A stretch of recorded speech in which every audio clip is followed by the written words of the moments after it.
யாமிருக்க பயமேன்னு நான் உனக்கு ஏற்கனவே சொல்லி வச்சிருக்கேன்.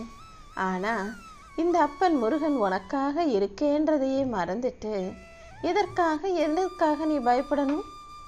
இந்த பயம் உன் வாழ்க்கையை கட்டுப்படுத்துது.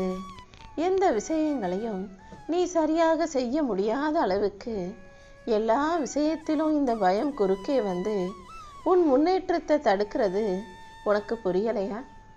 உன்னால் இது முடியாதுன்ற ஒரு பயத்தை உனக்குள்ளே இருந்து தூக்கி போடு.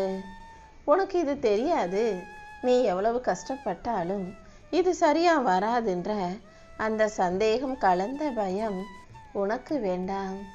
ஏன்னா என்னுடைய பிள்ளையாக நீ இருக்கும்போது எப்படி உனக்கு எதுவும் வராமல் போகும்? உன்னால் முடியாத காரியம்னு இந்த உலகத்தில் எதுவுமே இல்லை. உன்னால் ஒரு விஷயம் முடியாதுன்னா அது இந்த உலகத்தில் யாராலும் முடியாத காரியமாகவே இருக்கும்.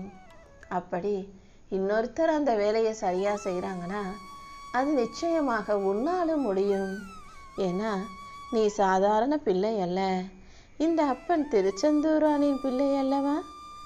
எல்லா காரியங்களையும் திறம்பட செய்யக்கூடிய என் செல்ல பிள்ளையாகவே நான் உன்னை படைச்சிருக்கேன்றதை புரிஞ்சுக்கிட்டு எந்த விஷயத்திலும் எதுக்கும் பயப்படாம, எதையும் யோசிச்சு தயக்கம் கொள்ளாம உனக்கான செயல்களை எல்லாம் நீ நம்பிக்கையோடு சிறப்பாக செய்ய ஆரம்பி.